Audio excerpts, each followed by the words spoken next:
Hey 1700 kids, it's Todd here with Have Heart, Boston's very own hardcore sensation. How are you guys? Great. How's the Australian tour going so far? Excellent.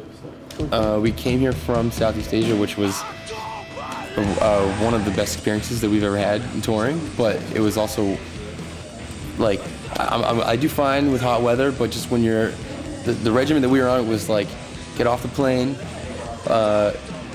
like, you know, get to the venue, play, sleep for like 4 or 5 hours, wake up early, get to the airport, get on the plane, and do the same thing over and over. Okay. So it was just incredibly muggy. Our clothes that were just in our packages were just damp from like the changing humidity, and like, you know, it was just incredibly hot. So when we flew into Perth, it was as if we were like walking to the gates of heaven, because the weather was so nice. I could wear a jacket. The new album is Songs to Scream at the Sun, which debuted at 193 on the Billboard Top 200. I read. Worldwide, right? Yeah, the whole planet. Yeah. So congratulations for that. Yeah. Thank you. And has it been, you've been touring non-stop since that came out? Pretty much. We, that record came out in July of 2008. And we had already been on tour at that point. We did an Australian tour before the record came out. And we toured from, that was like May to like January 2009. And then we had like four or 5 months off. And we started the Southeast, this world tour thing that we're on right now. So we had like a 4 or 5 month break to just go home and kind of work and save up. I did read a bit on the net about you guys just making enough money to get from show to show, and that it's not sort of. Yeah, I mean, like we're not like destitute, but you know, like we're not. Feed ourselves. That's about it. That's.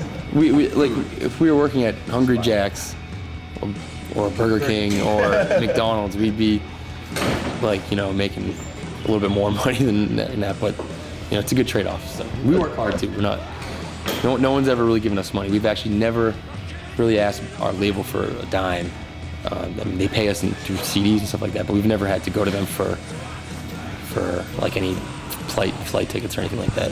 As far as it goes, I read a press release recently that said that your lyrics are sort of opened up more personally as opposed to the last album. Is that true? Yeah. I mean, it was just kind of the yang to the yin of the first record. The first record was a little more topical, a little more universal that people can understand and whatnot. You know, there's some personal moments on that last record, but I just saw this as an opportunity because I knew that we were going to be, you know, touring full time as much as we could, and there's always a lot going on in every single person's life, and music can be a very cathartic experience for people, and I, you know, really wanted to take advantage of the fact that I'd have a chance to, you know, sing about the certain things in my life that I don't necessarily confront on a day-to-day basis. So if I was kind of forced to sing about them, then I'm kind of forced to kind of deal with them. And it's been very cathartic and whatnot, and it's been very good for my emotional life in terms of singing about very personal things every single night. And you know, it's very important, I think, for people to just open up and express themselves, because when we, even though I sound like a guidance counselor right now, but when we like, we take things and we just bury them, we just never talk about them, even not with like conversations with friends. You kind of just, they go into weird places of your head and they come out at awkward times, and I think it's just very important, especially because we have a very young audience, to kind of stress that point about, you know, just opening up and whatnot, even if it's just talking to your friend and whatnot. But I actually find it easier to talk about things on stage than like a one-on-one with a friend. Yeah. You know, it's weird. Now, as far as like the recording process goes, or even penning lyrics, how do you guys go about that? What's first? We worked hard because we came off as a record, and Have Heart's always been a band that kind of progressed and changed their sound as they went along. So we kind of wanted to keep that going, and like, you know, we're all still pretty young when it comes to writing music, and we're still hardcore kids, and we wanted to keep it in the realm of hardcore, and it's a very tricky thing to get in there. So what we usually do, it's a very communal, democratic way of writing music. Everyone has their own ideas, and they come to the table and they present it. And if they don't like it, we usually take a vote on things, and that's just how it works. And it was very complicated this time around to, you know, satisfy everybody, because, you know, it was a bit of a growing process. And but in terms of lyric writing, I try to just put my 2 cents in moods and whatnot, you know, and like, we're very conscientious of song order on records and whatnot, because all my favorite records have always been perfectly ordered in song. You can't just take songs and throw them on there. There's a there's an art to song placement. So that was a huge issue because we know that we can't, like, we want to have certain songs that are paced certain ways and whatnot. So it's a very meticulous process for us.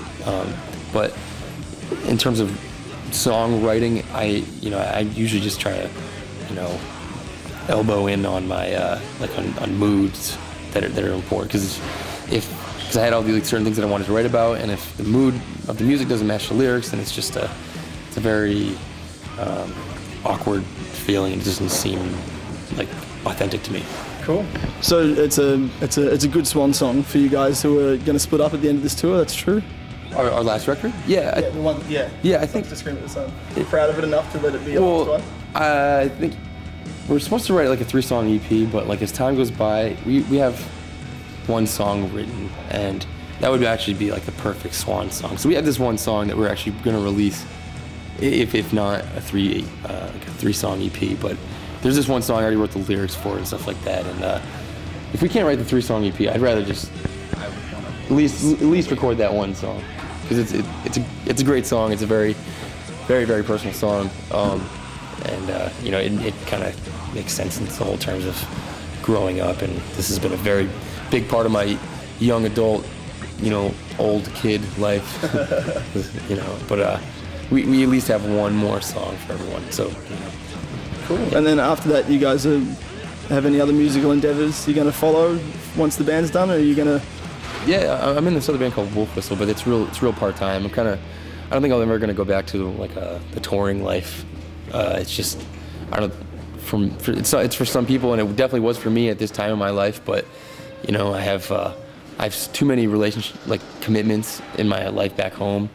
I have like a relationship that's been kind of broken due to touring so much, and I kind of want to focus on that, because that, as much as I love playing shows, the relationships and the love that I have at home is kind of a little more important. Right, this is the 6th member of Half Heart. Cool.